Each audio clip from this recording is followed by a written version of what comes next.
Greetings and welcome to the Truth to Power Show. My name is Beverly D. And tonight we have our special guest, Robert X. I want to call him Dr. Robert X. But I am honored and grateful to have him here with us.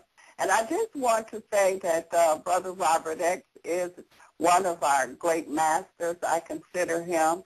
And we need to support him so that he can keep up his research and the great work that he is doing. So I would like for the listeners to send him donations so he is able to continue his great work. Robert X., are you there? Yes, I'm here, Sister Hotep. Hotep, and thank you as always for joining us. Well, thank you, Sister. You are just way too kind. I'm sitting here with a smile from one side of my ear to the other side of my ear. So, I mean, I really appreciate that, Sister. And the Hotep family as well. And can you give them your email or how they can send you some donations? Sure, you can, and I normally will send a gift as well. So you can send me any donation that you might be able to afford to just email me at mccyr9599@yahoo.com. And I really appreciate it. Okay, we appreciate you. So tonight you are talking about squaring the cube in the alchemy of Ank, man. Okay. But before we even go there, Sister, let me, because, you know, I know the family has probably been looking and and listening to some of the things that are going on. It's a rare occurrence when you have so many things going on at the same time, and that all of these things are potentially explosive. I mean, there's so many explosive things going on. The economy could collapse. The country could collapse. The political system is definitely on the verge of collapse. This Zionist thing is being exposed like I've never seen before, where AIPAC and ADL are being directly challenged, not by the standard institutions. They are controlled by them, but they're being challenged by the people, and that's extremely important. Excuse me, Sister. But beyond that, and let me thank everybody for showing up when I went to Detroit not long ago. And I must mention, Sister, for those people who were there who are probably in your audience listening, some of them, that they can testify when we started out talking about 11/11 and some of the things that, you know, have been transpiring on 11/11. Interesting, Sister, if my memory serves me correct. And sometimes that's not always the case. I'm as error-prone as anybody else. But if my memory serves me correct, on one day we dealt with, you know, Tupac and the 347 thing and, you know, its connection with the Pope and hip-hop and why he was sacrificed and that kind of thing. And we just happened to quit at a particular time. There were no clocks around, okay? No clocks. I didn't have a watch on, so I asked the audience what time it was as we prepared to leave. Now, I opened up that form dealing with 11/11. The exact time that we quit, and I think the audience could bear witness, was exactly 11:11 p.m. And the audience, I didn't know if I was going to have to run up and grab some people, you know, when they realized that this is real, this is not something, you know, that I'm making up here, because they were all there when we quit exactly at 11/11. But beyond that, Sister, we've got bankers committing suicide like nobody's business. If 40 of them homosexual Negroes in the NBA or the NFL all came up dead, it'd be on every news station, everywhere, all the time.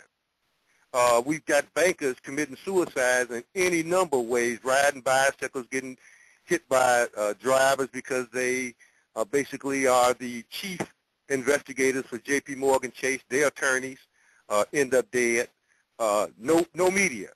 On top of that, Queen, we've got a severe Ebola outbreak in many countries in Africa, okay? We got Lassa fever, which is a derivative of that, here in this country. And we've got a case of Ebola or two in Canada, okay? So that's something for everybody to keep an eye on, because Ebola, for the most part, has only been a minor outbreak in certain areas. And quite coincidentally, sister, I just got to read something today which says that there was a Russian intelligence agent following, they didn't say what kind of operative, but he was following someone who supposedly had a dirty bomb that they were going to bring and detonate here, okay? And that dirty bomb consisted of Ebola virus. So I just find this all quite interesting that we got this Ebola outbreak in about 5 or 6 different countries in Africa where it's normally 1. And now it's in 5 or 6. We got FBI and CIA agents committing suicide all over the place, no media. Okay? We got the FBI sitting on radio every day talking about keeping it real, and gets exposed all over the place. Right. And we've been telling people that guy still works for the FBI, which is in service now in terms of him to the CIA, and that would be Obama. So the two people that the black people in this country look up to the most are CIA and FBI oriented. You can't make this stuff up, sister. It's mind-blowing. That wasn't enough. We just had lights this past week spotted on Mars by the Martian rover. And NASA tries to say that it was a shiny rock. Now, that's a month after they found this mysterious rock-looking thing right near the rover when the night before or the day before it wasn't there. And they don't know how it got there, but it was there. Okay? So I'm just looking at all of this stuff, sister. I need to mention what's going on in Ukraine, which should cause the overthrow and in some cases the outright incarceration for the rest of their lives of people like John McCain, Victoria Nuland, and these Zionists and Christian Zionists, along with Obama, who appears to love this stuff as well because his hands is just as dirty. We see this stuff going on, sister. And it's obvious these people have been taped and exposed, overthrowing democratically elected governments, using the same procedures and the same institutions, NGOs, that we explained on your program back in 2011 when we laid out the analysis of who was really behind and how was the overthrow conducted in Libya. And we pointed out that those were NGOs, non-governmental organizations coming out the UN. Now we got Negroes running around the country who really don't have a firm research base and can only lead us around in circles. They're talking about going to the UN to address our problems. The UN is our problem. That's right. Because as we exposed on one of your last shows, the National Governors Association, along with another corporation that always eludes me, are in fact NGOs working out of the UN who in fact control the educational system in this country. And people need to ask themselves, how does that happen? How does an international institution end up controlling the educational system in this country? Under Common Core. And anybody that doubt what I'm saying, just Google Common Core, National Governors Association, non-governmental organization. And you'll see it all come up. And sister, there was a brother who was the head of the interrogations in terms of the things that transpired after 9/11 with Abu Ghraib and some of the other so-called black sites where people were being tortured. In the last month, there have been congressional hearings dealing with CIA torture. This is extremely important. This brother, who was the head of that, was absolutely going to be called to testify. Guess what? He ended up suicided. Oh, wow. Ended up suicided. Then we just had another suicide of an FBI/banker, him, his wife, and his daughter. There's just so much stuff going on, sister. The one thing that I'm hopeful of is that the people here in Chicago who may be finally waking up to what's happening with them, although many of the wannabe leaders are running down to the political process to pay homage to the thing that's been kicking our ass. Black people, stop supporting electoral politics. When you support that, you support the thing that's got you in the condition that you're in. The system is white supremacy, and by definition, it is not inclusive. It seeks to morph whoever serves it to basically function and act like it does. So if you become a part of the white supremacist system, you become a part of a mass murder industrial complex at all levels, politically, economically, socially. Thing has been taken over by the Zionist thing. Go ahead, Queen. Yeah, and it's not even only in Chicago. It's everywhere. It's here, too. Yes, but they've been focusing on Chicago, as we try to tell some people.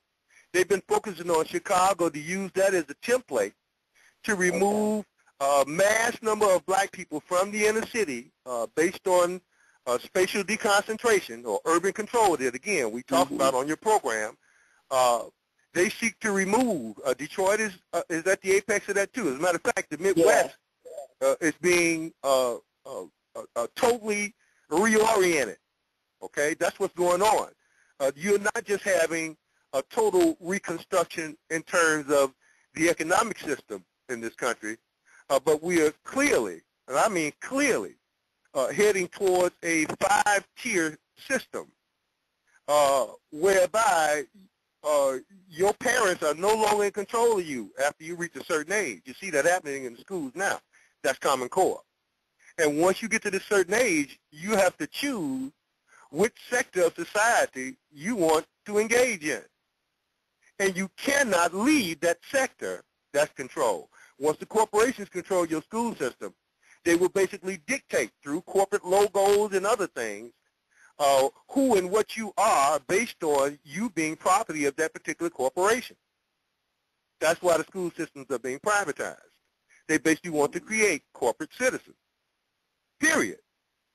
And so there's a recent movie that just came out with the little white girl. It's called Divergent, where you don't dare think outside of what you've been told to think. Thinking outside of your programming is considered extremely dangerous. You are therefore killed. That's the thesis of Divergent, that movie.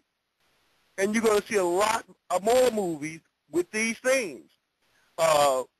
What's the latest? Captain America, the Winter Soldier.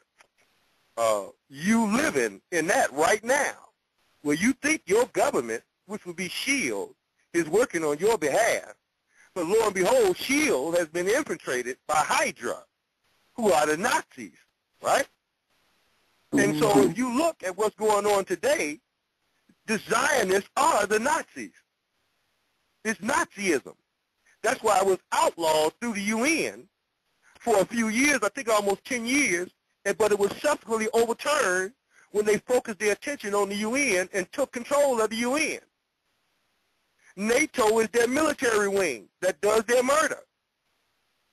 So this is what we have going on. And what they're doing in Ukraine, sister, where Victoria Nuland says, fuck you, EU, and then is caught talking about overthrowing the Ukrainian government and at the same time installing the person who is currently running Ukraine today, who is a Jew. And if you look, you'll find that members of Israeli intelligence and military were at the forefront of the so-called protests in Ukraine. No media. No media. But we're going to deal with that at an upcoming forum this weekend, where we're going to take an extensive look at Russia and lay out George Soros and all these other gangsters. Let me tell you something. Black people, stop focusing on the Koch brothers. That's misdirection. They want you to look at the Koch brothers so you won't see George Soros and these other gangsters. It's not just Koch brothers. To show you with the educational system where the Koch brothers, along with high echelon Democratic Party officials and Republican Party officials are all sitting at the trough, dividing up the educational system that's going to create this compliant society where they all are becoming millionaires on top of already being millionaires by basically using your children as the opportunity for them to become those multimillionaires. So that's what's going on, sister. But I would be remiss if I didn't say that, as I've always said, time is basically the domain of the cosmos, and it dictates all movement. It can shut them down, and it can rev them up. And the thing that I think that we need to understand most of all is that this European that's in power, he chooses to synthesize everything. So I know everybody, since we last had a conversation, sister, everybody was kind of really amazed at the weather and looking at the snow. And I'm sure many of your listeners saw that they found human DNA in the snow as well as nanotechnology, and some of the snow wouldn't even burn. Yeah. So we just went through a winter that was basically manufactured. Yeah. Manufactured. That's Air Force 2025 using weather as a force multiplier. So that's what we're going through here now. And now you can expect to hear fake climate change. Now you can begin to hear that all over the place. And they're using that to confiscate land. We exposed that back in the 80s. So it's just real interesting, sister, when I look at the landscape of all the things that are going on. And everything that I'm telling you and talking about now is enunciated in the thing that we're going to deal with for the next 2 days. That is squaring the cube, which is normally squaring the circle. Mm-hmm. It's normally squaring the circle. But since we're undergoing a synthetic realignment, we said squaring the cube. Squaring the circle is normally representative of the male energy, okay? The masculine energy. And the square or the cube is normally the feminine energy. But what they're doing in squaring the cube as opposed to squaring the circle is basically reconstructing the whole notion of feminine and masculine energy through the synthetic use of chemicals. That's an alchemical process. Family understands me. Through the use of chemicals. You call them SSRIs and these kind of things. But it's part of the petrochemical, pharmaceutical, military, industrial complex. And that this is, in fact, an alchemical process that's heading towards something. Go ahead, Queen. So the inner circle is feminine and the outer circle is feminine, or are they switching it around? Well, the inner circle, normally when you hear squaring the cube, what you really see is the compass and the square. Mm-hmm. The compass and the square. If you take the compass and put a point down, you can draw a circle. And the square is already there in terms of the rule. It forms a 90-degree angle. So that's basically symbolic of male and female conjunction. That's the Masonic logo. So another term for that is squaring the circle. You see what I'm saying now? Right. Gotcha. That's an alchemical process. It's about building or rebuilding. And in many cases, it deals with the reformulation of things after a chemical breakdown. From its genesis point, from where it came from the beginning. Like man, once he leaves, he turns to ashes or dust. That's an alchemical process. There's a process that they call, what's the term they use? I forget the term, where that system of man and everything else on the planet is broken down to its point of origin. Oh, it's called putrefaction. Oh, I'm sorry, putrefaction. Putrefaction. Putrefaction. Putrefaction. And what that consists of is it's the 7 stages. Notice now, 7 stages of decomposition. Dead bodies, where you have proteins that that basically bind the organs breaks down, and from that you have organ tissues, and the organs themselves begin to break down. That's an alchemical process that's called putrefaction. Okay, putrefaction. So we see this alchemical thing showing up today in terms of the movement that we are now entering, one of four of the great movements called or known as yugas. Yugas. That's in Indian cosmology. Yugas, Y-U-G-A. Okay. When I dealt with 1111 in Detroit and on your program back in 2011, I wasn't back then as inundated with 1111 as I am today. And I recall one of your callers calling in and pointing out that or he was at one of my lectures, that 1111 equals 4. And I say, yeah, but I had nothing to align that with because I hadn't gotten into the alchemical part of this thing. And quite honestly, the 347 didn't manifest itself to me back in 1111 or 2011 on your program as it did later in the year. And it's been showing up that 347 and 1111 ever since, no matter where I go and what I do. But that those 4 ones adding up to 4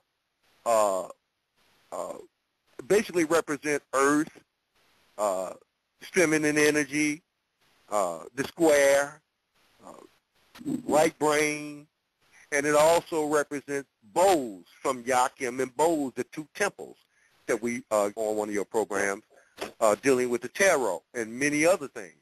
Freemasonry, those terms come up over and over as well. So I find it quite interesting, sister, that we have all this homosexuality when the very nature of man and woman is in fact an alchemical process that has this basic foundation predicated on feminine and masculine energy and the conjunction of both. And as I began to look at this alchemical thing, sister, I ran into, of course, the Anunnaki, right, and their relationship to alchemy via gold and what they were using it for, and these kind of things. And so it became just really absolutely fascinating, and it still is. It still is, because I found out that 4 represents, as many of your listeners know, the earth, wind, fire, and air, and that kind of thing. But it also represents something called the procession of the equinoxes. Procession of the equinoxes. And that was basically celebrated and monitored back in ancient Kemet. Okay? And in Samaria, for that matter, before Kemet. Okay. As well as, and some people might not accept this because there's not a whole lot of evidence to the fact, but Atlantis as well. So we find a common thread that runs through all of these cultures all the way up to today, where we get maybe the 15th or 20th version of a story that originated eons ago that now becomes Jesus and Mary. We get these same stories that are in many respects processes. People dying and being reborn. Or, and you'll hear this phrase as we go along, the phoenix rising from the ashes. That's an alchemical process. And they are talking alchemy when you hear that phrase. Okay? But those procession of the equinoxes, it basically deals with the 4 ages. Okay? And each one of those ages is representative of 6,480 years. And if you add them all up, you have a total of 25,920 years. Each one of those 4 ages are called yugas.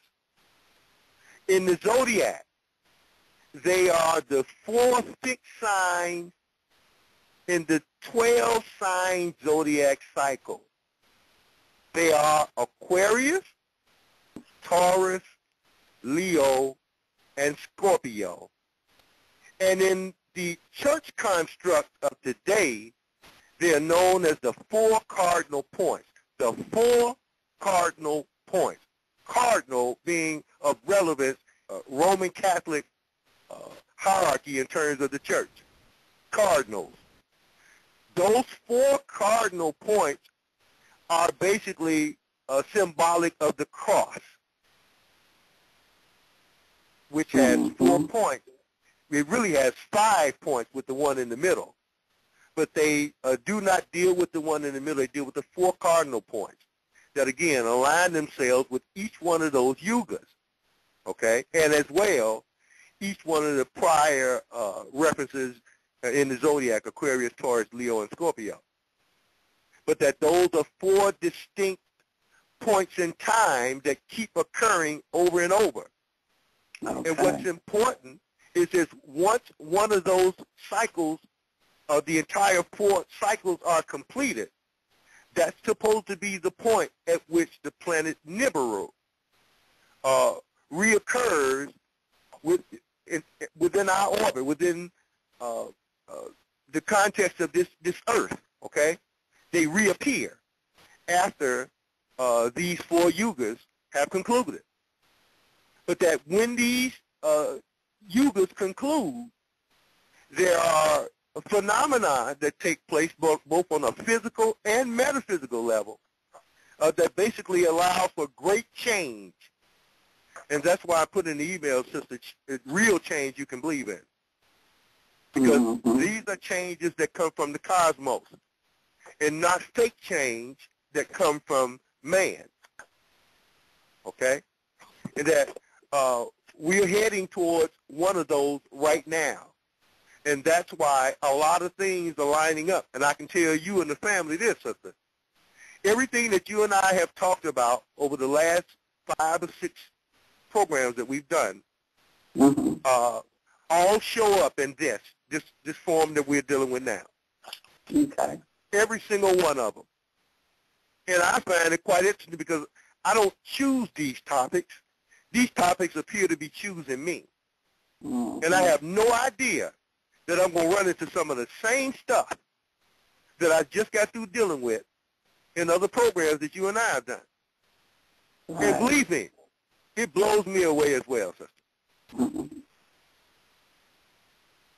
You want to say something? No, I'm keeping up with you. Yeah. So what we're talking about here is changes that basically allow for in physics what we call 4th dimension space, okay, which is represented by a hypersphere. A hypersphere.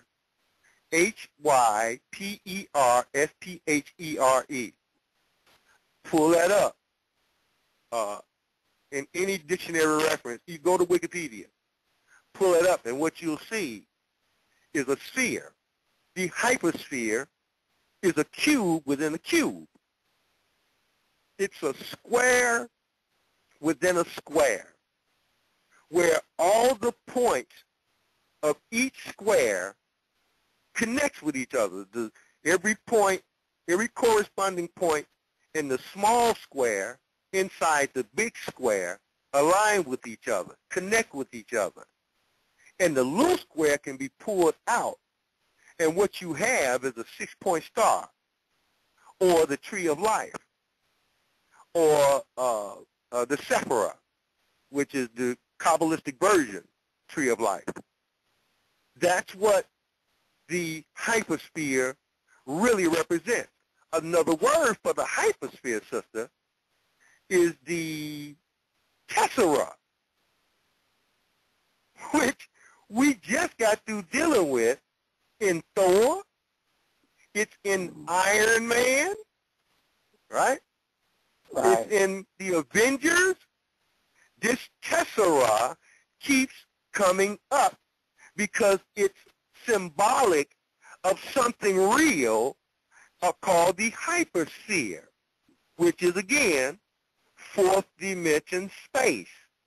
And we've tried to tell people for the last 3 years, the reason that they're doping up the children with the SSRIs is to prevent the pineal gland from opening up so that they can, in fact, go to spiritual levels. That's why they're doing the geoengineering, to prevent the spiritual awakening of the people based on changes that are occurring in the cosmos.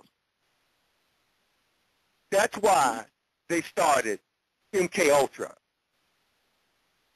That's the very foundation, using psychologists, demonic psychologists, I might add, to in fact begin to dope up the population using synthetic drugs, where they knew that without proper counseling, people would begin to do strange things because they did not understand the real properties of LSD, which are spiritual in nature, if they're not manipulated by petrochemical, pharmaceutical, military, industrial complex like Sandoz, who are one of the progenitors, the early manufacturers of LSD, Sandoz, producing LSD for the CIA and then distributed all over the planet. But I'm going off on a tangent here, but it all comes together. But that Cube sister, when I was in Detroit, one of the things that I showed the people was a poster of the menorah. And you will recall we pointed out that the menorah, if you lay it down, that Jewish candle holder, that black people have taken and, as their own in Kwanzaa, in a very uneducated manner, I might add. Just we recreate stuff when the original stuff is right there to use. We recreate it, I guess, for purposes of ego. I've never understood it. Still don't understand it. I understand the necessity of organizing our people around unifying efforts, but we got enough history where we don't have to make up anything. So I understand the necessity of Kwanzaa, but it's been totally corporatized, and as such, it basically has no meaning to me today. Has no meaning because it's left the spiritual realm and gone to the dollar realm. So when those people control you by dollars, basically they got you. But that menorah basically represents the chakra system. Each one of those seven candle holders basically represents one of your energy centers in your body. So as I'm studying this, I see that this hypersphere, this cube, is also the tetragrammaton. The tetragrammaton. It's revealing the name of the creative God force. Some in the Hebrew they call it Yohi-Vahi. But in the symbolism, sister, if you look at the alphabetic symbology of the 22 letters in the Hebrew alphabet, the symbolism looks like pi 7, pi 7. Pi 7, pi 7, Yohi-Vahi. That's what the letters construct. And when you look at the numeric value, of the menorah using a 7-point cipher for your alphabet, and we kind of drew this out in Detroit, you find 22 over 7 being predominant in terms of the points in the menorah, the 7 points in the menorah that line up in the 7th cipher, where G is the middle letter, okay, because that's the 7th letter in the alphabet. And so it becomes important to understand that G is the middle of the compass and the square. And then if you look at the next 7 letters, is G through M, and that M and A have the same numeric value, 1, 3, 4, 5, 6, 7. And then you start correspondingly back, 7, 6, 5, 4, 3, 2, 1. It's hard to talk this without trying to draw a physical picture in people's minds.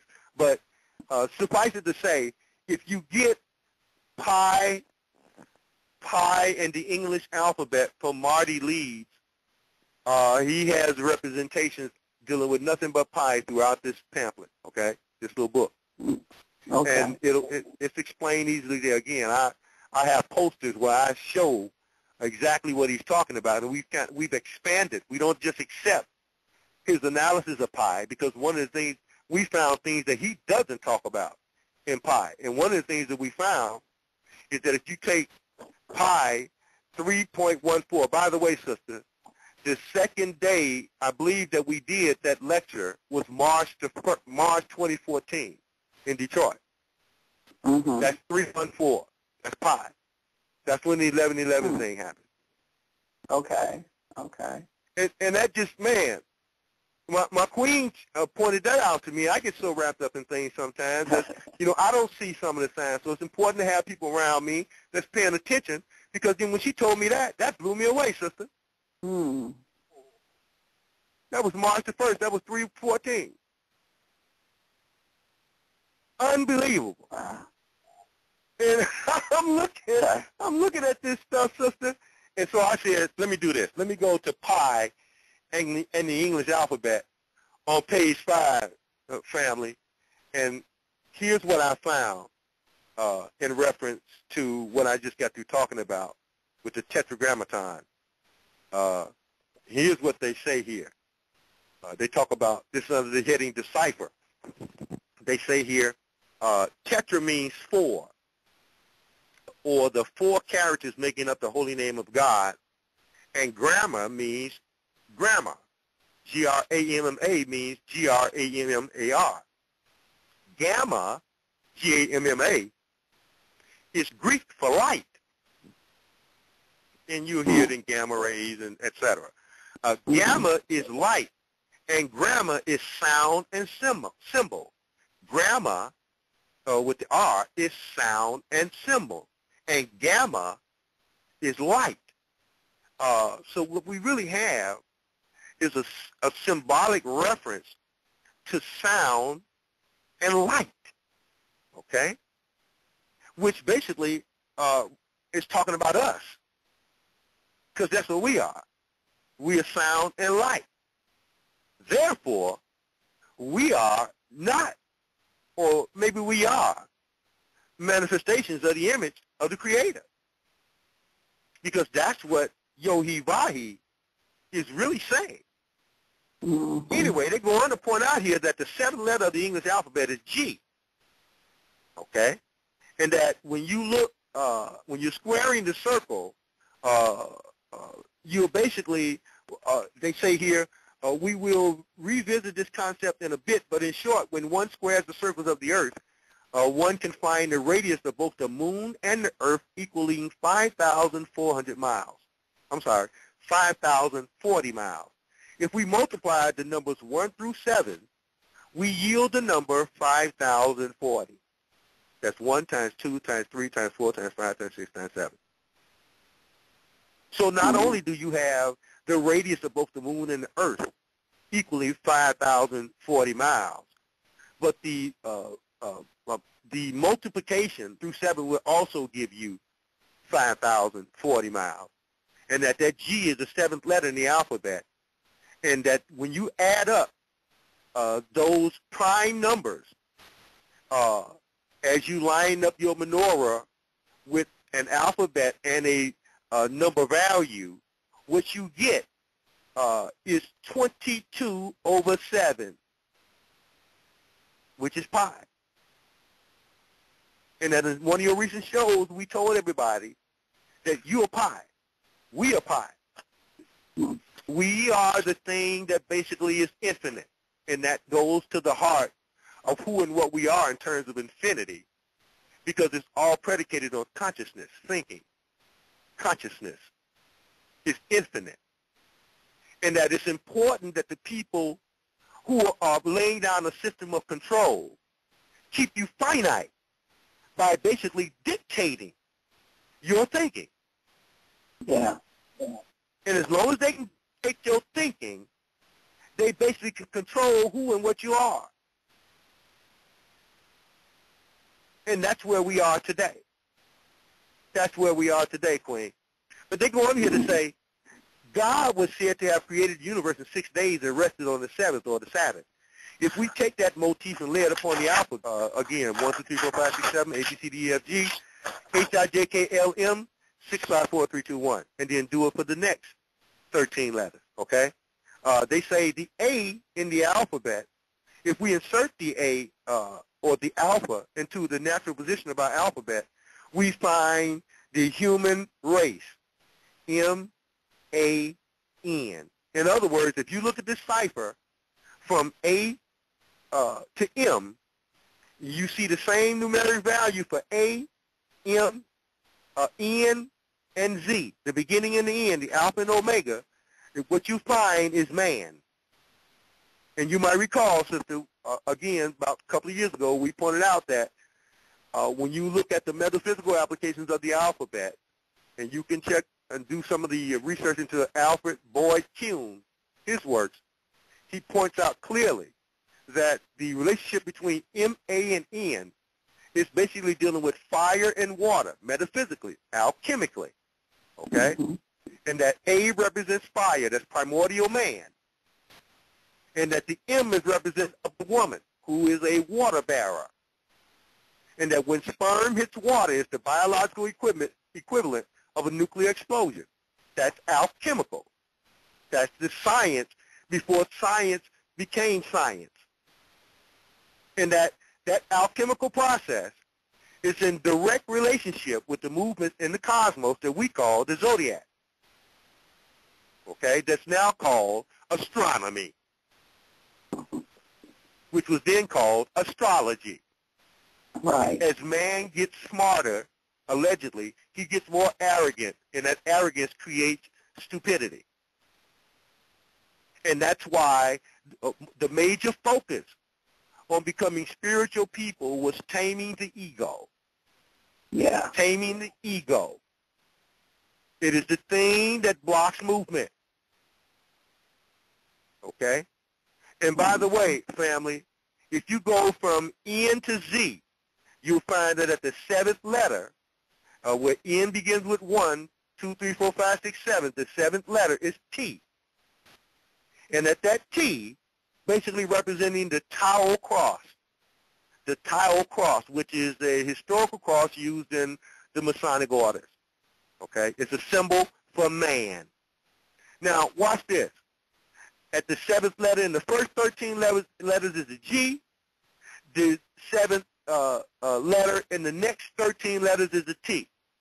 If you read it from right to left, like Hebrew, what you get is TG, tetragrammaton.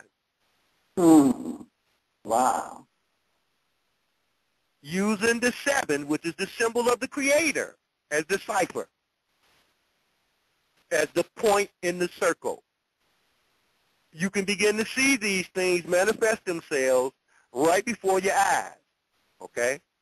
But that 4, we've got to go back to that 4. That 4, again, is symbolic of the Hindu YUGA system. And again, it comprises the 4 ages of time that are repetitive over and over.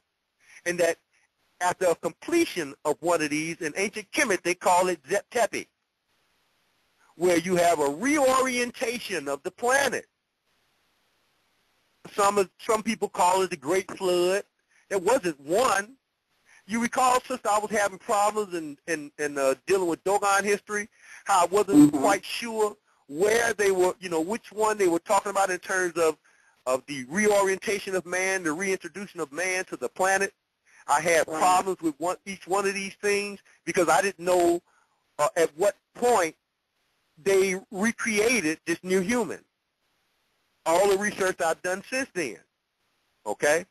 So you have to be honest in the things that you don't know and ask the ancestors to send through the ether the information to you to help you, find the things that you really need to know. And see, when you understand these things, ego can't come into play because there are higher forces, way higher than what you think you know, way higher. So that's how I live. I ask the ancestors who are real, okay, for guidance and for light to give me the information that I need to help my people, as best as I can. And that's the only reason I'm on the planet. Otherwise, I wouldn't be here. I don't see any other purpose for being here if I can help African people. That's just me, okay? But those 4 ages, sister and family, are the Satya Yuga, or Satya Yuga, or Satya Yuga, Satya, which is called the Golden Age. You've got the Tetra Yuga, which is the Silver Age. You've got the Diva Power Yuga, which is the Bronze Age. And, of course, you've got the Kali Yuga, which is interesting, family, because it represents the Dark Age, or the Iron Age, which is the one we're in now, the Iron Age. They represent the zodiac cycles of Scorpio, Aquarius, Leo, and Taurus. If you put those first 4 letters together, what you have is one of the most fascinating aspects of alchemy and humanity that I've ever read, and it's called salt. Scorpio, Aquarius, Leo, and Taurus. That's called salt. Okay, now, why is that important, family? Because I got some articles here that I'm going to kind of lay out something here for you that I think that you'll find quite interesting in terms of salt, because we are told that we come from water, which is salty, and our blood, which is the water within our system, is salty. Yeah. But it's much more than that. If you go to Indian in the Machine, WordPress.com. Indian, INDIAN, in the machine. 2. Well, this is 2 here, but anyway. Indian in the Machine, or Uncommon Sense. Uncommon Sense, April the 15th, 2010. The title of the article is Alchemists Work Mainly with 3 Substances. 3. Sulfur, mercury, and salt. And here's what you'll find very quickly. They say here, alchemists work mainly with 3 substances, sulfur, mercury, and salt. Sulfur was formed by fire acting on air, mercury by air acting on water, and salt by water acting on earth. Sulfur corresponds to the masculine outgoing principle. There it is again, sister, showing the relevance of the separation of the 2 energies which were once one and the same before the fall of man. And that deals with androgyny, okay? But since the fall of man, it's important that masculine and feminine work together to reunify, or to become, the 3 and the 4 work together to become 7. Godlike. Thus, the attack on the family structure today with the homosexual agenda that's anti-creative forces. Now you can understand why they're chemically producing homosexuals and having them come out the closet like nobody's business. And all you got to do if you want to become fame or rich and famous is to go out there and announce that you're gay. And they have you all over the TV. As opposed to fake reality that I call, hey, boss, deplane. Notice, sister, with all the things that I mentioned to you, I did not mention Fantasy Island. Hey, boss, deplane. Hey, boss, deplane. Right. What happened to the plane? The plane never happened. Okay. The plane never happened. Okay? So, and I knew, sister, my antennas goes up when I'm supposed to see something that I'm supposed to see, or follow something that I'm supposed to follow. My antenna never moved from the moment I heard about the so-called disappearance of the aircraft right next to Diego Garcia, okay? My intent, and that's a secret military installation, satellites everywhere, monitoring everything, because that's what they do. But somehow, hey, boss, deplane. Fantasy Island. Yeah. That's what they gave you, okay? In the meantime, all these other things that I started at the beginning of our conversation, all these other things are happening, and, you know, nothing, hey, boss, deplane. Anyway, they go on here to say, sister, that sulfur corresponds to the masculine outgoing principle, Mercury to the feminine receptive principle, and salt is the result of their union, their child. Now, I have an alchemical drawing, sister, of Kemetic origin that basically deals with Asur, Aset, and Haru, and that each one of them represents the 3-4-5 triangle. The 3-4-5 triangle, okay? The 3-4-5 triangle is really, metaphysically, the 3, the 4, and the 7 added together. If you add them all together, you get the 5. Right. So the 5 is literally a stand-in for the 7. But that's the A squared plus B squared equals C squared. 3 squared plus 4 squared equals 5 squared, which is 25.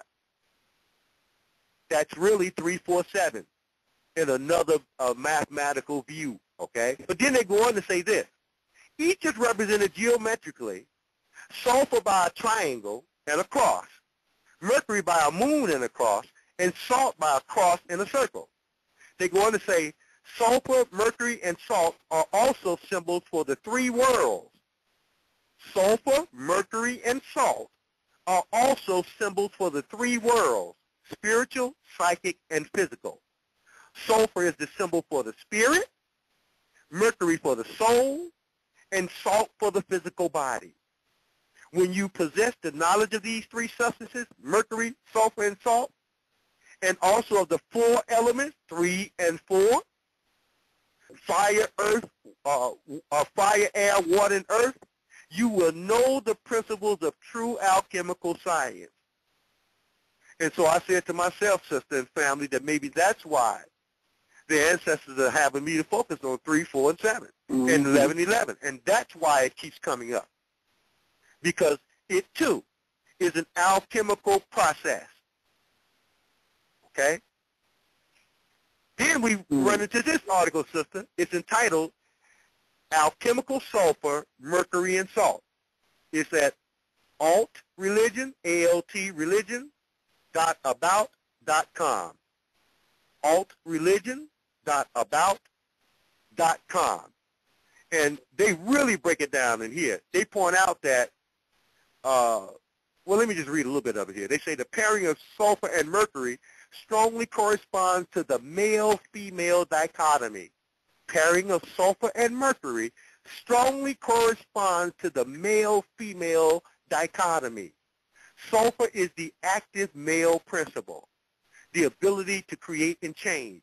It bears the quality of hot and dry, the same as fire, and is associated with the sun, the male principle. Okay? They go on to say mercury is the passive female principle. The plant springs from the seed, but only if there is earth to nourish it. The plant springs from the seed. That's the fire hitting the water. Okay? That's A to M to N. But only if there's earth to nourish it. That's the importance of the woman nourishing the seed of the female, of the male. The earth equates to the passive female principle. Again, heaven is the circle. Earth is the square. Is masculine. The square is feminine. They're basically adding on to what we already know. But they go on to say mercury is also known as quicksilver because it is one of the few metals to be liquid at room temperature. It can easily be shaped by outside forces.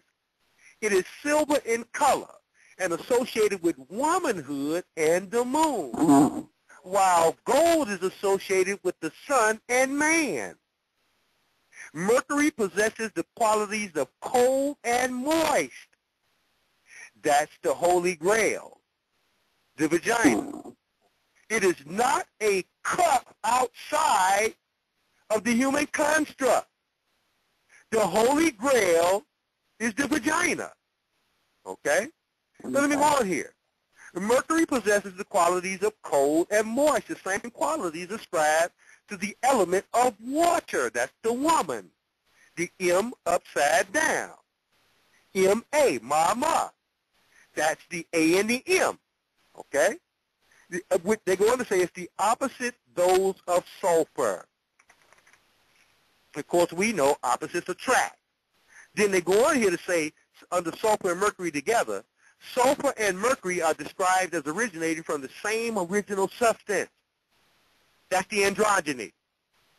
That's the male and the female before the fall, okay? And might even be described as gender opposite of the other.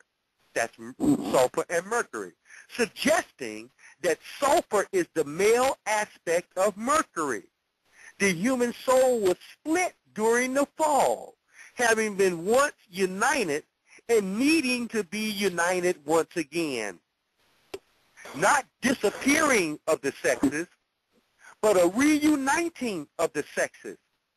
But the synthetic people, of course, are creating a new synthesis where male is with male and female is with female. And I must add, in many cases, through no fault of their own. Because again, they're manipulating people at the genetic level. Yeah. At the molecular level. Go ahead. So, and I think it was Terminator 3 when they had the lady Rise of the with Machine. the Quicksilver, when she turned That into is correct. Quicksilver. And then at the end, it was the children, the boy and the girl, end up surviving. It was her and the male machine was fighting. That is correct. Excellent point, sister. I forgot about that one, but you're absolutely correct. Yeah. Everybody could see that she could basically, as well as the white boy, he could change into this Quicksilver substance as well from his machine orientation. And that's important, sister, because tomorrow we're going to show how the robots are, in fact, the beginning of another age. That's why we started this year with 14, showing how the robots are going to be introduced.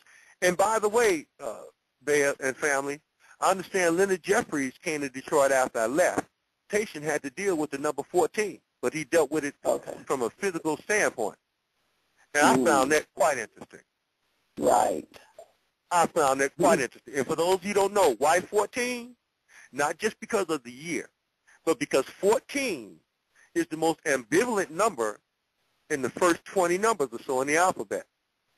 And here's why. Because we know 13 is a major significance. Everybody talks about that. 15 gives us 6, which is really the 9. But sitting right there between them is 14. So it's obscure, but it's extremely relevant because you cannot get to 15 without going past 14. So we said that what African people are going to have to do in the future in order to survive what they're getting ready to drop on us is to learn how to control your vibration, your emotions. Learn how to be like the number 14. Learn how to disappear on them, okay, metaphysically. Learn because if you're vibrating at a certain level, they cannot detect you. So in order to escape the detection of the robots, you have to be able to control your vibrational level to render yourself invisible. In other words, you're going to have to be as inconspicuous as the number 14, but just as relevant, because you can't get to 15 and the other numbers until you get to 14. So it's all lining up. 14 is a 5, and that is dealing with change, and that's what you're saying. We have to change. We have to turn invisible. We can turn and turn back. That's dealing with change. That's right. But if we see ourselves as alchemical beings with the capacity to do this, and that major scientific studies have already shown that people can do these things. Okay, this is not me talking. These are some of the most preeminent science, and it just didn't start now. Right. I'll give you a classic example. Edgar Cayce, back in the 1930s, said Russia will become perhaps the most prominent country on the planet. As we look at what's going on here now, where the United States is attacking countries on a daily basis and grinning in your face and daring you to say anything about it because they want you to fear death. And as long as they got you fearing that, which really doesn't exist, I got to add that. But once they got you in that paradigm, they got you totally controlled. That's how they get you. And as long as they got you there, you basically are not going to be affected. It's when you get beyond the fear of death that then you become relevant in terms of the things that you seek to do. So, yeah, you're absolutely right, sister. In everything that you're saying, the Terminator movie with the Quicksilver, right. and check this out, family.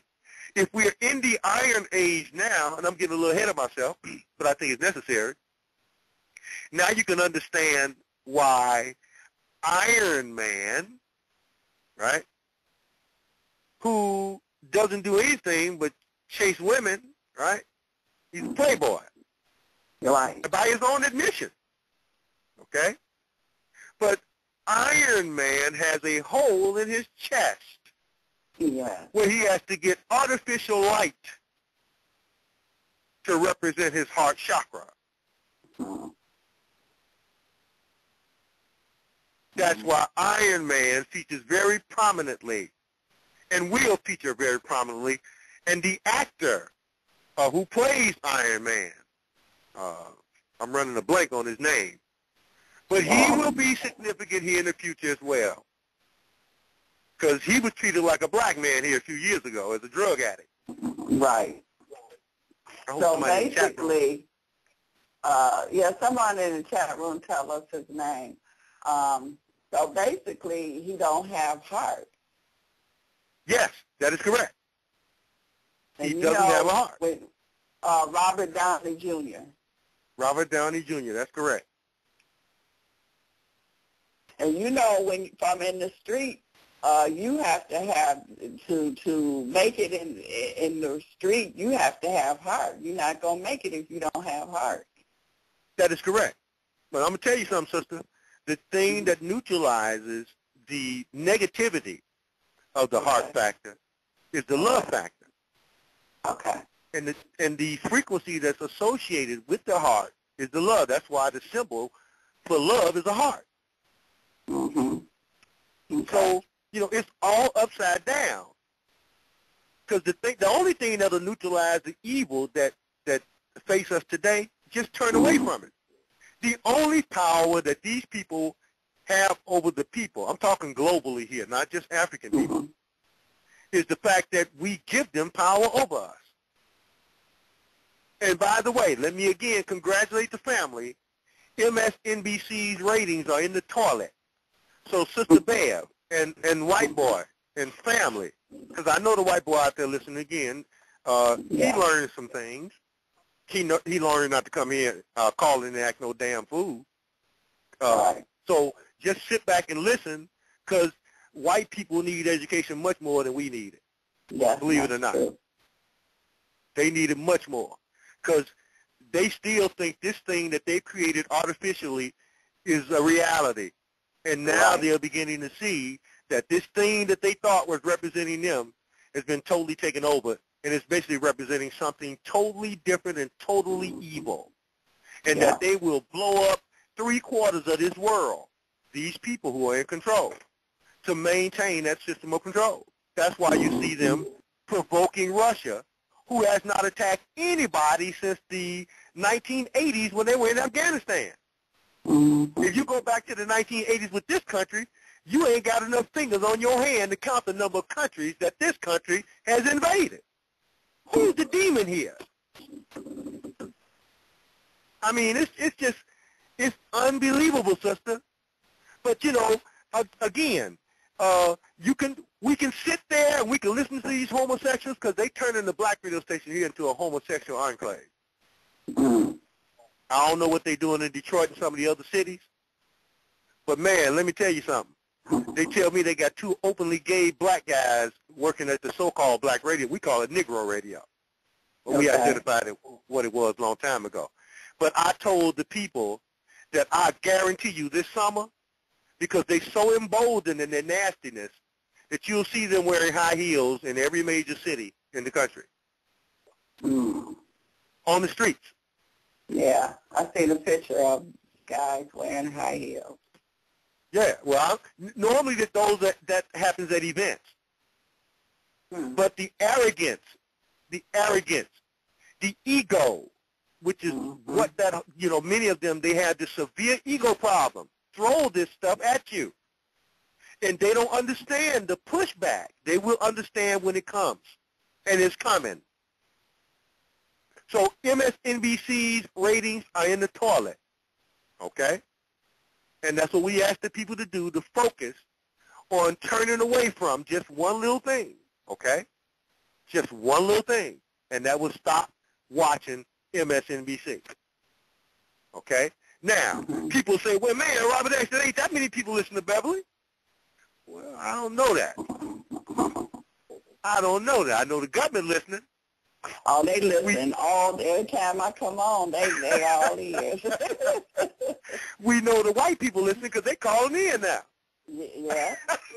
So don't say who ain't listening, because I'm telling you, the next thing I'm going to say is we had this Trayvon situation where the black folk, and this is what we do that's really out of order.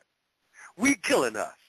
Electoral politics and this system.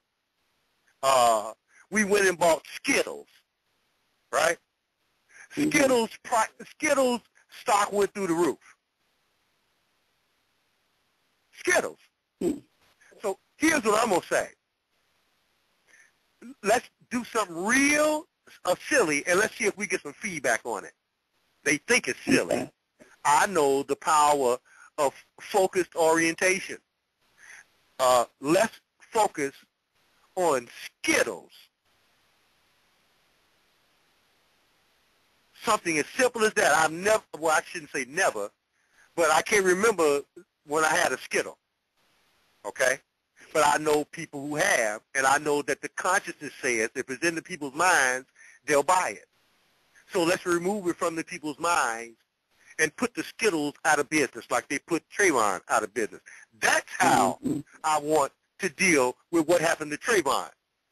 Not by going out here having voters registration to perpetuate the system that produced the death of Trayvon by FBI agents who ain't undercover no more. Unbelievable. So anyway, I'm going off on these tangents.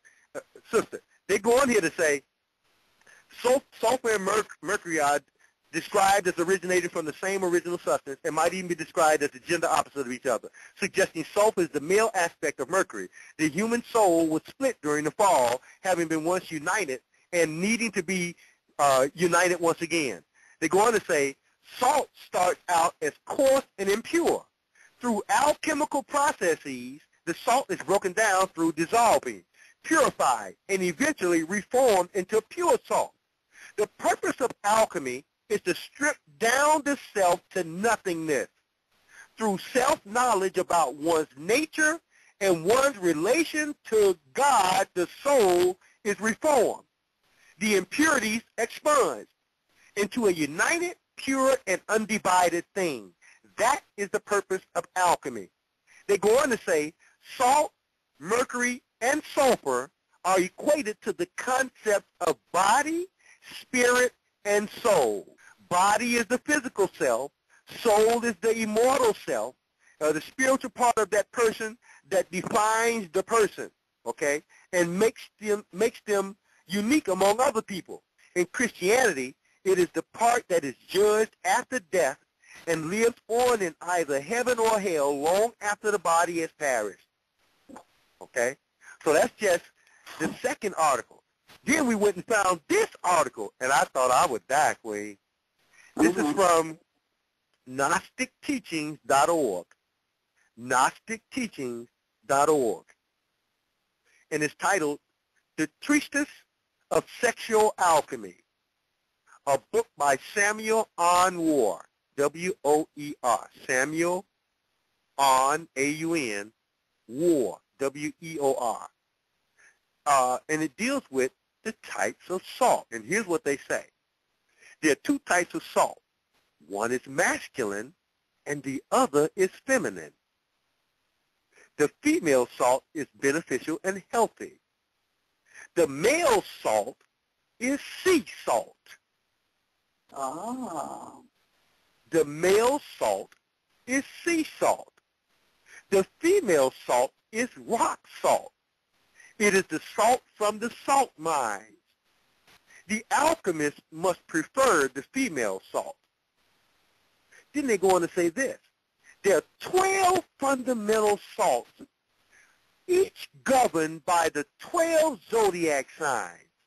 Illness appears when these 12 zodiacal salts are not well balanced within our human organism. Then they say this, and this really blew me away. No form can exist without salt. And if you sit down and think about it, that is absolute. No form can exist without salt.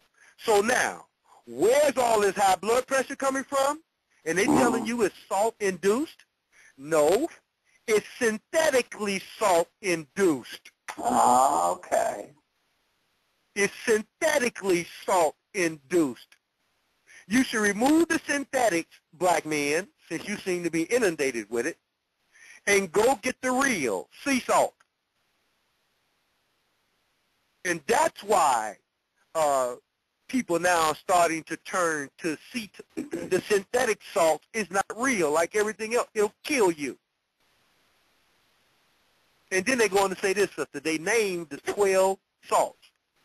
And they are iron phosphate, phosphoric magnesium, phosphoric calcium, phosphoric nitrogen, phosphoric potassium, sodium chloride, sodium carbonate, potassium chloride, sodium sulfate, sulfuric calcium, calcium fluoride, and silica.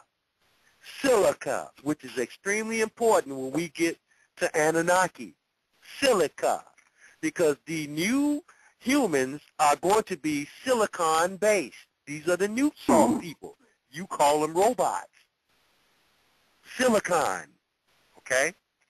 Then, to show you even further, in this article, Elemental Alchemy, Symbols and Meanings, I won't really go into this, but it gives you the various symbols in terms of alchemy, some of the alchemical symbols, and what they really represent, okay? So I won't go into that one. But anyway, you can find it at whatyoursign.com. Whatyoursign.com. Elemental Alchemy, Symbols and Meanings. This is the one I want to get to, I do believe. This is entitled Salt, Sulfur, and Mercury. Again, from GnosticTeachings.org. Again, this is from the Treatise of Sexual Alchemy, a book by Samuel Orr. And again, they go on to elaborate on the salt thing, and they say this. Salt is the substance of all things and the fixed principle of all that exists. Salt works upon sulfur and mercury. Sulfur and mercury make the salt volatile. Salt thickens them and makes them fixed. Salt gives them a form of perfection to the child of gold of sexual alchemy. I know the family don't understand that. Let me read it again. Salt gives a form of perfection to the child of gold of sexual alchemy. What they're saying is, when they say salt gives a form of perfection to the child of gold, they're talking about male sexual energy, sperm. Okay? Okay. They go on here to say, salt dissolves our metals in order to elaborate the child of gold of sexual alchemy with them. dissolves our metals in order to elaborate the child of gold of sexual alchemy with them. Now, I guarantee you, I've never looked into this, but I guarantee you, perhaps one of the most important processes that occurs during the cycle of birth, where the child is constructed, is the mixture of salt within the egg. I guarantee it. Yeah. Because it has to be. Mm-hmm. Because that child is immersed in what until it comes here? Mm-hmm. Water, right? Yeah. I guarantee you that water is salty. Mm. Wow. 3/4 of your body is salt water. That's right. And 3/4 of the earth is salt water. And therefore, as above, so below, I guarantee you, the alchemical construct of the cosmos, which we pointed out, that H2O in Dogon symbology, it basically talks about the cycle of creation on this planet where H2O is coming down from the Sirius star system based on the vibrations of Sirius A and Sirius B and nourishing this planet. So it's in the cosmos. Yes. And you're absolutely right, because if you start sweating real bad and you taste your sweat, it tastes like salt. Absolutely. And I don't know this to be true. Let me say this. I always ask the people, because I can't answer it. Is sperm salty? I don't normally get no answers, every now and then. Somebody will tell me. I'll tell you off the air.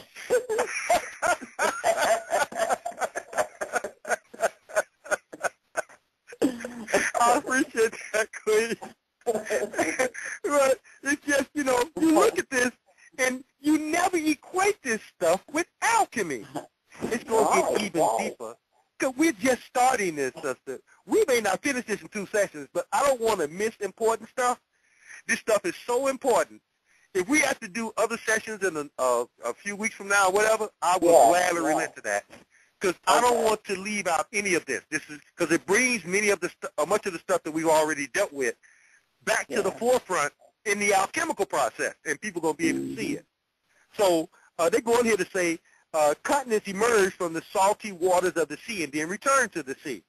Our philosophical earth, which is our human body, must be reduced to its seminal salts in order to elaborate the child of God of sexual alchemy.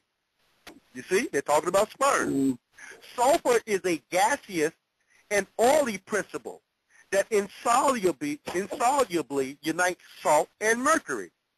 Sulfur is partially solid from the salt and partially volatile from the mercury.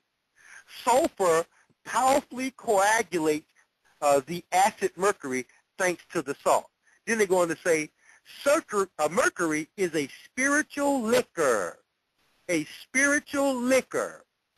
Then they say this, Queen, mercury is our semen. Mercury is our semen. Salt is found in urine and in sweat, as you just said. Sulfur is abundantly present in body's grease and in the armpit. Mercury is within the blood, the medulla, aqueous humor, bone, and muscle. So when you begin to break down the human construct, what you see is we are nothing more than processes of alchemy, okay? Then this last article is entitled Alchemy. It's from soulguidance.com, soulguidance.com. And they say this in terms of what's called in alchemy, the great work. The great work is male, female, producing the child. The very nature of the God force manifesting itself. It's 1 plus 1 equals 1. Male plus female equals a child. 1 plus 1 equals 1, symbolically. They say here Inside gold is the alchemical sun. Inside the sun is an active substance, sulfur. Sometimes alchemists equal sulfur with the sun. Sulfur is the spirit of life. Sulfur is of a twofold nature, white and red sulfur. White sulfur is the substance of the great work, that's sperm, at the phase of whiteness, and red sulfur at the stage of redness. I'm going to hold on till I tell you what that is. In general, sulfur is the symbol for the active principle in the great work. Sulfur, the fiery spirit, wings on his head and feet, are representations of the god Mercury. Then they go on to say, no alchemical symbol is so confusing as Mercury. Sulfur is the symbol for the active principle. Mercury is the symbol for the passive principle. Mercury is the highest divinity, but also a devil. It's used to symbolize certain aspects of the alchemical work, but at the same time, it is all of them. Usually, Mercury is used in its alchemical form, quicksilver. It's symbolically, it indicates volatility or fluidity. It's the water of life. The water of life is Mercury. He is working. He is the working force in the great work, an invisible, secretly working fire, the fire of hell. They go on to say, if I can turn this page, the internal fire of the earth. That's the female. So the red that they're talking about is the vagina, okay, the feminine genitalia. Then they go on to say, so let me go back and read that last sentence again so people can understand it a little bit better. They say, Mercury, he is the working force in the great work. I told you that's the coming together of male and female energy to produce the child. He is an invisible, secretly working fire. He is the fire of hell, the infernal fire in the earth. That's the female who represents earth through the square. The spirit of the man that in the lower aspects of being, and thus infernal fire. In his air aspect, he is the spirit, the air, the wind that is present everywhere in nature and vivifies everything. The spirit of truth hidden in the earth. As hermaphrodite, he unifies the sexes within himself. That's what sperm does in egg. He is both the helper and the trickster, Lucifer and Christ. Depicted as a dragon, which is the sperm, he is flying without wings. Sister, you and I had this conversation not long ago when you mentioned that.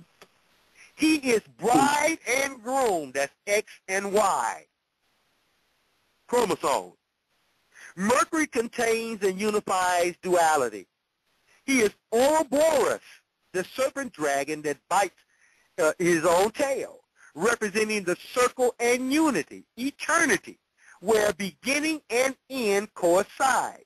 He is the Alpha and the Omega. He is called the Prima Materia. Prima Materia, that's alchemical language for sperm. Prima Materia, the chaos. That's why you see them wiggling all over the places, trying to get inside that egg. The rough stone is called the philosopher's stone. Sperm. The philosopher's stone. Okay? At the beginning of the great work. At Saturn, he initiates putrefaction. Putrefaction, remember I told you that's the breakdown of the organs in that alchemical process to its origin, its chemical construct of origin, but also gives immortality. He is the goal of the great work, the philosopher's stone, the elixir of life, the philosophical goal. Mercury is the process of transmutation. In alchemical images, Mercury is depicted both as a young man and an old man. As an old man, he's usually in the form of Saturn, the common man, fixed in matter or with his habits, prejudices, and other material change. As a young boy, He comes forth from the coinjunction, the joining of king and queen as male and feminine energy to produce a child. Rebirth, eternal youth. Mercury is also called quadratus because he contains the four elements. The quintessence among names for him is Azoth, A-Z-O-T-H, Azoth, that's sperm, prima materia, Azoth, from the Latin letters A and Z, Greek meaning Alpha and Omega, Hebrew meaning Aleph and Tav, and in scripture literature, the beginning and the end. So you can see, alchemy covers all of the bases in terms of its chemical orientation towards all religious dogma, because no one can escape that which you are made of. No matter what religion you want, there's a point at which putrefaction takes everything back to its point of origin. And that is the 3 and the 4, which adds up to the 7. Back to the God source, construct that make up us through vibrations, particularly spiral vibrations. Right. And by the way, Queen and family, when NIBIRU comes back into orbit in our atmosphere or our galaxy, it comes opposite in terms of its rotation, the rotation of everything within our galaxy. And that is why you have the cataclysms that occur as a result of that opposite rotation. But along with the cataclysms comes spiritual rebirth. And it's no accident that the Creator left these spinning wheels inside of the human body construct that are spirals, in fact, that when they are aligned, when they are rotating at their maximum, they will have you to glow. And they will have you to grow. Because we are, in fact, nothing more than microcosms of the universe. The last part of this article, sister, it deals with salt. It says, salt is the third element in the trinity of the alchemical substance in the great work. Sulfur is the fiery aspect, so it is also a name for the primer material, for the stone of the philosophers. Alchemists say, in its lower aspect, salt is bitter. Here, salt is symbol for knowledge and wisdom. Self-knowledge is bitter, painful, the bitter seawater. That's why people say, know thyself. And we reject it because we don't like bitter stuff. We want stuff that's sweet and good, but it'll kill you, okay? They go on to say, as water or the sea stands for the soul, it's a reference to self-knowledge. Salt is a symbol for the second phase of the great work. Albedo, A-L-B-E-D-O, likeness, because here light breaks through, and thus wisdom. Christ is called Sal Sapiente, Sal Sapiente, or the salt of wisdom. Sal, S-A-L, Sapiente, S-A-P-I-E-N-T-I-A-E, the salt of wisdom. And they say here in closing, in the beginning of the great work, the salt is called impure. Here it equals the earth, the body, consciousness, or being. The impure salt has to be dissolved, solutio, into the divine water, quicksilver, or prima materia, by which it is purified. In albedo, salt arises as a pure form and fixated, that is crystallized into a pure salt. As symbol for wisdom, salt is the breath of the divine energy.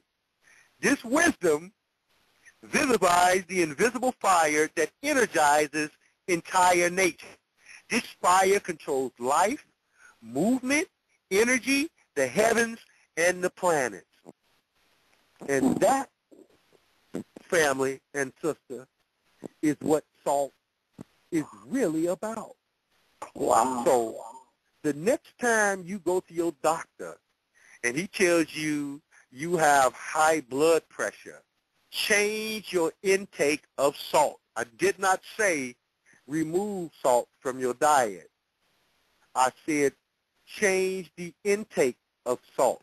That is, change from the synthetic to the real. And you should be able to control your blood pressure. But just like salt is in everything, they put salt in everything you can name. Sister, you hardly you go get a bottle of water, it's got salt in it. Yeah. Go ahead. So male should use sea salt, and female need to use rock salt. That is correct, because that is what we're made up of. Tell you, I just find it interesting, sister, because I want my people to understand, I'm learning too. So when I find these things out, don't think that I'm going into this knowing I don't know this. Just luckily that much of the stuff that I study lines up with these things. Yeah. So we're able to not just give you the historical context, but we align it with the things that are going on today. That's extremely important, because what I'm finding is just as we are creators or creations of cycles in terms of the spinning vortexes that we're made up of, in terms of melanin and the universe and everything that grows on the planet, but that we are no different. We are, in fact, the same thing. There's absolutely no difference in us and the universe. It's all one thing. And so that's what I want people to understand. Don't think Robert X is this know-it-all. That, I don't want people to, I hope nobody's getting that. It's fascinating to me, sister. And when you go and pull up stuff like the HYPERSPHERE, when you go and pull that up, and you see a pictorial representation of that thing with that little circle coming out, that little square coming out that big square, and then you see this thing called the tessera, which is really the hypercube in the movies, being highlighted in all these major movies, even the first Captain America. At the very beginning of the movie, the German guy gets the tessera, which is a cube of light, and he's trying to manifest the power of the that's at the beginning of the first Captain America.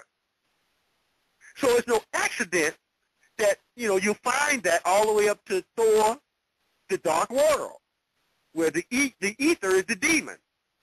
But the ether is the manifestation of dodecahedron. Yes. So all this stuff, it all comes together, and that's the fascinating things to me. And that's why I keep saying this stuff is being sent to me from the ether in terms of the ancestors, brothers and sisters who came before me, and I honor them tremendously. Tremendously. So I'm pouring out verbal libations to my people, because when I talk, I'm spitting out evaporated water, okay? So that's really verbal libation. I can't pour it, in terms of people being in front of me. So we speak it. We speak the verbal libation in honor of the ancestors, period. And it ain't no more difficult than that. And then once you understand that, sister, that ego got to take a back seat. So then you begin to see them sending you this stuff, and you ain't as powerful as you, or all the power that you think you have. It comes from the ancestors. It ain't coming from you. That's right. It's coming from a certain behavior that you have to apply to yourself in order to manifest these powers. And I'm a living witness, and some of those people in Detroit, I'm sure some of them in the chat room, they're a living witness that we quit at 11:11 on the dot, and you can hear the, wow, and the whole audience. It just blew everybody away, sister.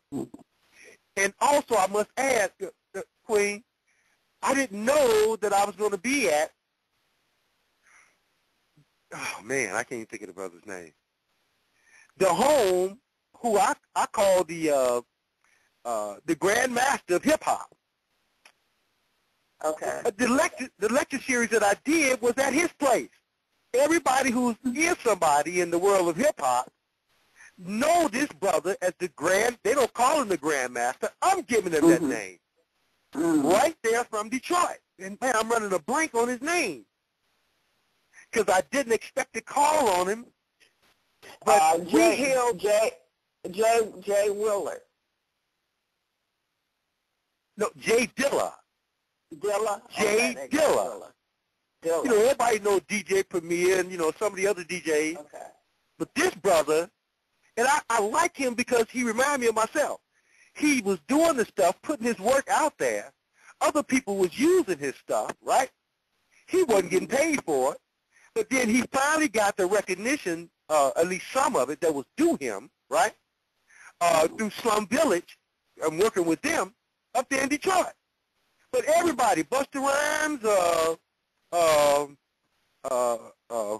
sister Mary J. Blige, Tribe Called Quest, all these people was using this brother's work, Jay Dilla. We held the lecture at his spot for 3 days. So we paid homage to the Grand Master of Hip Hop right there at his home base in Detroit. It was just, and I'm doing the thing on Tupac and the 347 and all. And he has this big, huge picture, this huge painting of Jay Dilla on the wall. I said, man, I don't care what anybody say. This thing is beyond the physical realm. Yes. It is beyond the physical realm. This is something different.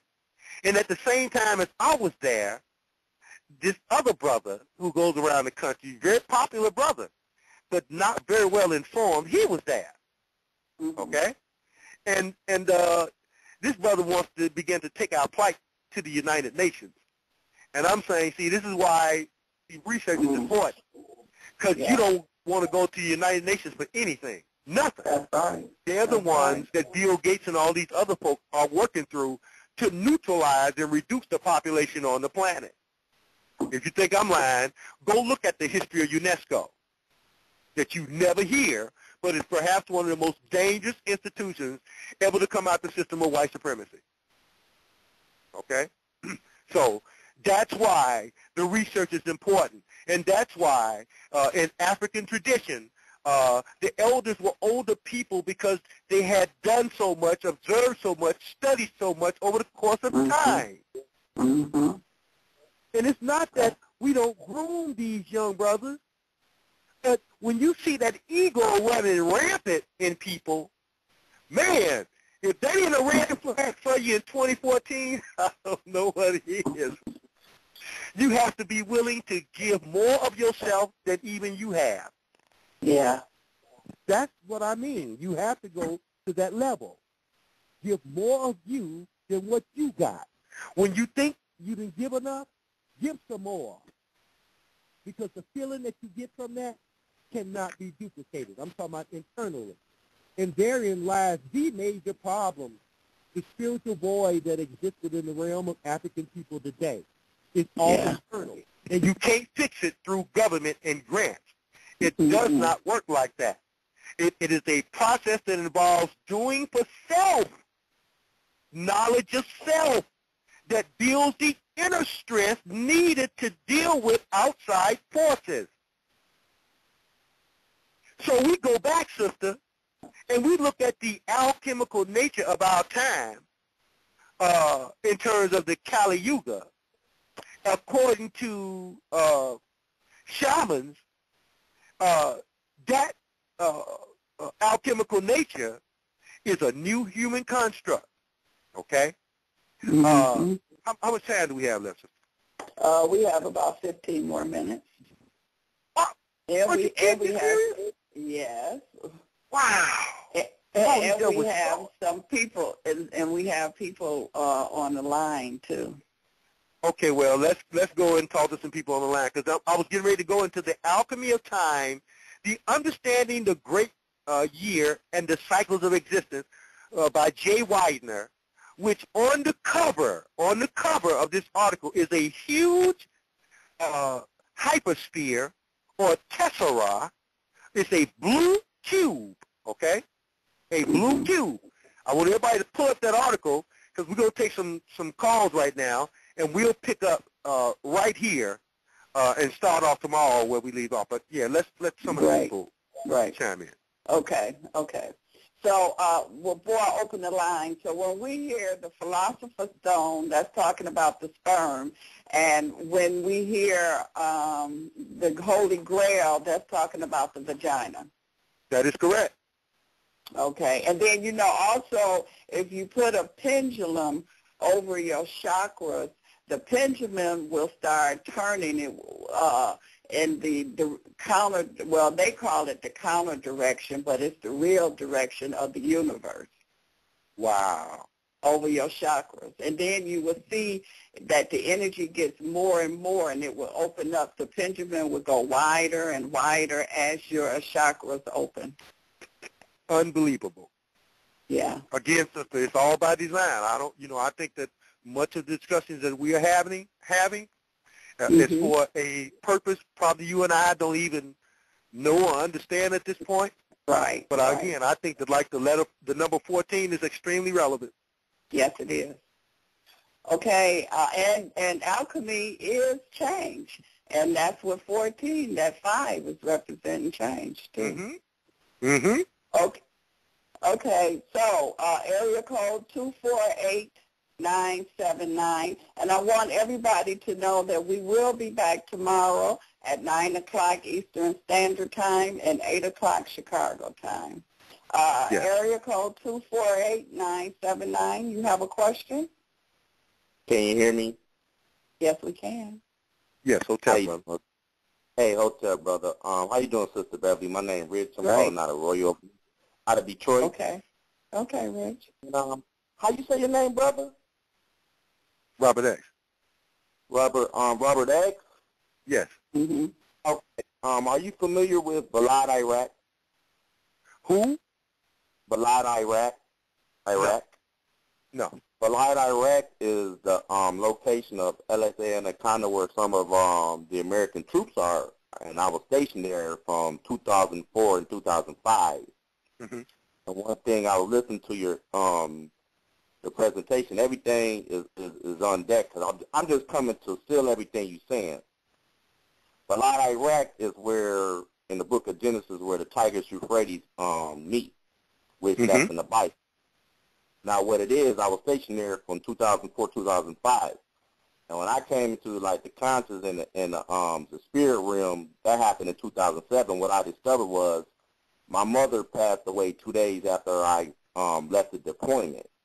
And what it was, I did, I started researching astrology and the zodiac, and I come to find out that my ex-wife is a Leo. My 11-year-old son is Aquarius. And my late mother's a Taurus, and I'm a Scorpio. Rising from the ashes, my brother. Correct. And another thing, too, I'm going to hit you on the head with another one. Back in 1999, I was in an automobile accident on the freeway where I landed in the air 20 feet and landed, no broken bones, not one with a whiplash. What happened was, it was the same day of the fixed cross in August of 99. Wow. You can visit that. Yes. And what happened was, imprint on my left hand that's shaped like the Upper Peninsula of Michigan, which Michigan is the hand that God used to put the men in the Garden of Eden, which is Iraq. Interesting. Which is where you just happen to end up. And no way you could pre-forecast that. Because, I'm a vet too, so where they send you is totally out of your hands. Right. Now, let me hand you another one, and I'll shut up. while I was in Iraq, I took my first sergeant tried to do some discipline on me. What happened was he was dealing with the spirit realm. He was doing punishment where he tried to skip my R&R. I ended up doing both R&R and a 4-day trip, and the 4-day trip was in the Persian Gulf in Qatar. And what happened was, when I was married at the time, I took the 4-day trip to Qatar where I took a spiritual bath in the Persian Gulf, which is salt. Right. So what happened, I took my 2 weeks R&R trip 2 months later, where my ex-wife, my son's mother, she was out of school for 2 weeks on the exact same date. Wow. See, these people out here, everything that's about to go on, all this stuff going on and everything, these people don't know that the heavens above, as above, so below is very fact. Everything that you said is a fact. There's no question about it.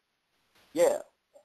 You know, they just had a recent meeting in Europe of the G7 where they had a holographic image of a pyramid floating in the air as all of the participants of this G7 meeting, Obama was there, almost all the participants wore a pyramid-shaped object on their lapels, while this pyramid swirl around in the middle of all these brand-name politicians in the G7. That was just recently. Very much aware of what's going on. And I would, I would tell people to go to Veterans Today and check out the stuff with Marduk and in Africa and Nelson Mandela's funeral and that whole thing. But I tell people to go to Veterans Today and check out that information on Marduk landing, and that they're getting ready to cede control of the planet back to Marduk, who's Anunnaki, okay? But that my research points to the feminine aspect of Anunnaki, which is called the Council of 12, who are going to intervene because, like Anki and Enlil, you've got good Anunnaki, and again, you've got bad Anunnaki. And that some of these people on this planet, the synthetic people, are working with some of these bad Anunnaki. That's why you have the stuff going on that you have going on. These fallen angels, if you check out that recent Noah movie, for nothing else, as bad as it was, you will notice the fallen angels and Anunnaki have been turned into pillars of stone, or are they salt? Okay? And that they helped Noah in the construction of the ark, and the beaten back of Satan, or at least the guy who apparently is playing Satan, who represents the greater part of humanity who want to get on the ark once the great rain starts, and they're not allowed to. So there's a huge war, but the important thing is that the fallen angels assist Noah in making this ark. We're going to get into the ark and what the ark really is, because people need to go back to the lecture we did on Solomon's Temple, pull down those articles, and you get a different representation of what the ark really is, as opposed to, again, something outside of the human construct. Doesn't exist. So we'll get into that, time permitting. If we don't get into it tomorrow. So I'll let somebody else talk. My email is ameriprince@gmail. That's AMERIPRINCE. That's my contact. Okay, I'm gonna have to go back and pull it down, and then I'll take your email and write it down. But I've given mine. I'll give it again for people who didn't get it, because I rely on people to email me, because man, I be so bogged down sometimes. I will forget. And so for all the people out there who may have had a problem with a DVD or something like that, send me an email, and I will send you the email. And I'm backlogged now with a brother from Detroit who I've got to get another camera that only works with certain tapes that I have. I have to go and rebuy this camera to put on DVD some of the old lectures that this brother wants from back in 2009 when I came to Detroit, and some of the things that we talked about back then. So I want that Brother Muhammad, to know, brother, I have not forgotten about you. I'm going to send you a package that you won't believe, and not just myself, but Brother Ezekiel, I'm putting some of his old stuff of cassette tapes, so you'll get CDs and DVDs of many of the lectures of myself and Brother Ezekiel. I promise you I will send that to you. And again, I want to ask the listening audience to send Master Robert X some donations so he can continue this great work that he is doing. And what is your email again, Robert X? Yes, thank you, Queen. You make me laugh. Anyway, it's MCCRAYR9599 Great. We have another caller. Okay. Caller 843-610. 843-610. Okay. Greetings. Can you hear me? Oh, yes. We can hear. Wait a minute. We can hear you now. Yes. Yeah. I had myself muted out because there's a lot of background noise on my end. Okay. How you doing, Empress? And greetings, brother. Greetings. Yes, sir. Excellent. Excellent. That website you gave out, soulguided.com. Yes. Nothing comes up on the screen, just the word in purple. Okay. Send me an email, Okay. and I'll get it to you. Because, this is not unusual. Sister Beverly can tell you. You're about the third person that has called me or, made mention of the fact that when I send people to certain websites, I'm quoting from the articles, so I know they exist. And then they go there. That's why we know people are listening. They're pulling down the articles. Yes, indeed. Yes, indeed. I tell That's you, on top of that. oh, definitely not. Definitely not. What's meant to be will be, no matter what they try to do. We know we definitely acknowledge that. That's right.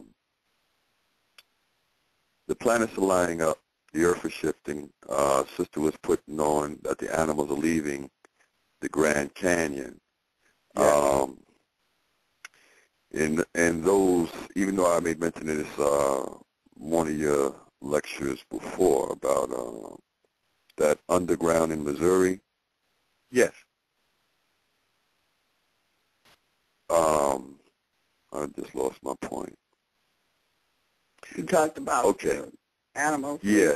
Yellowstone. Yeah, Grand Canyon. No, it's more so about the people, the elites going underground. Yes. That ain't far enough.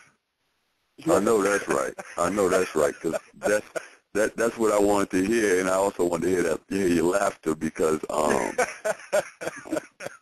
for the ancient ones to be coming back, and for them to really believe, which is be lying to themselves. That's right. That's right. That they could hide from these supreme beings. Just like that information is online for us to get. As feeble as our minds are compared to the ones that's coming back. It's amazing. I also wanted to ask you about some other websites, but I forgot that these shows are archived, so I can just play this over again and get those. Yes, sir. Yes, sir. Websites. Or like I said, just shoot me an email, and we get it done. I've done it before, so it's no biggie. Okay, and that's at MCCRAY. What's the rest? R9599 @ yahoo.com. Okay, and whatever else I wanted to mention, I'll definitely put it in the email, because I can't remember right now, because you put out so much information. If one doesn't write down the statement or the question they wanted to make, it's back up out there in the universe, brother. It's back in the universe. I apologize in a good way, family. No, I'm glad you're doing what you're doing, brother, because, your information is definitely more important than the question, because if one listens and let that marinate within their being, the answer will come to them just as you come to us, and I esteem and appreciate you, brother. I appreciate you too, family. And that is the ultimate point. That is the ultimate point. We here to serve our people, sister.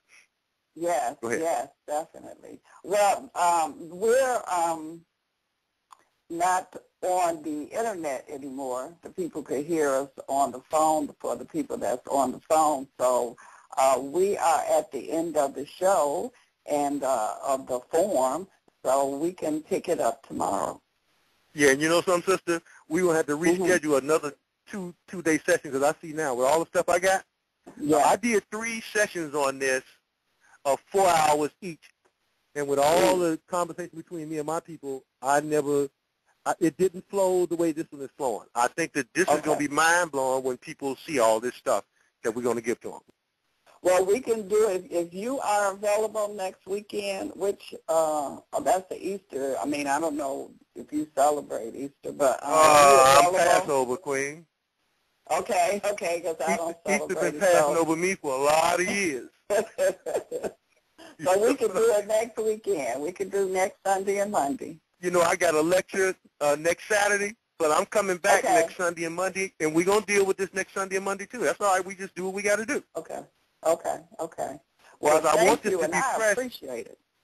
Yeah, I want this to be fresh in people's minds so that, you know, they don't have to go, you know, go back a month and pull anything up, you know, so it'll still be fresh wherever we leave off at, because no one will be the same after this.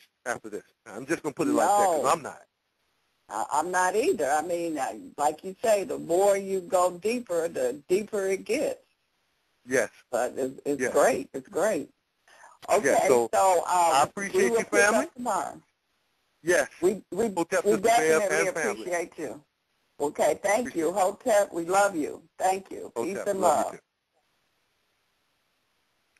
Well, come back tomorrow. Tomorrow we will return at 9 o'clock Eastern Standard Time and 8 o'clock Chicago time. Thanks for listening.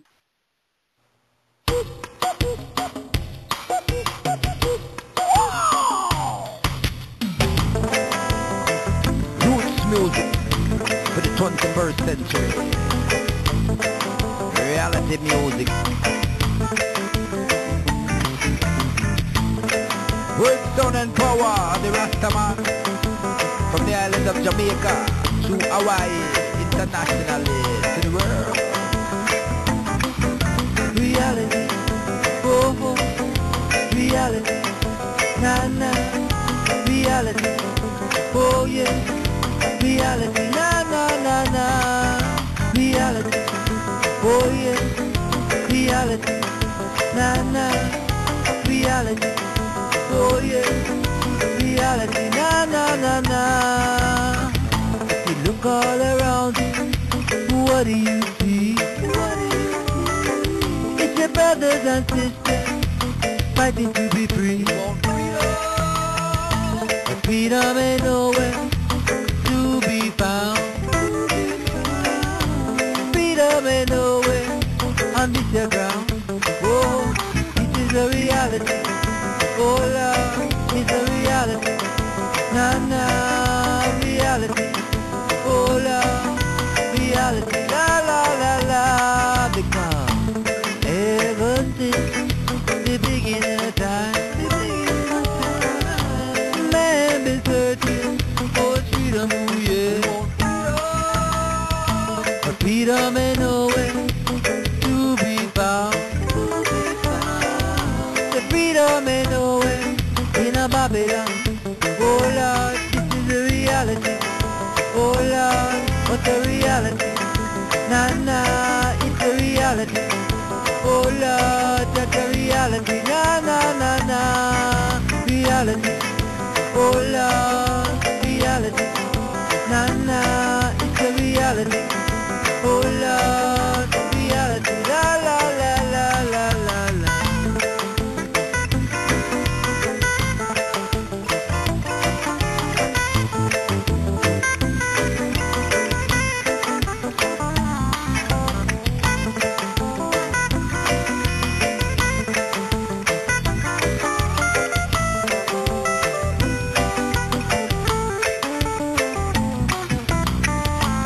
Ever since the beginning of time,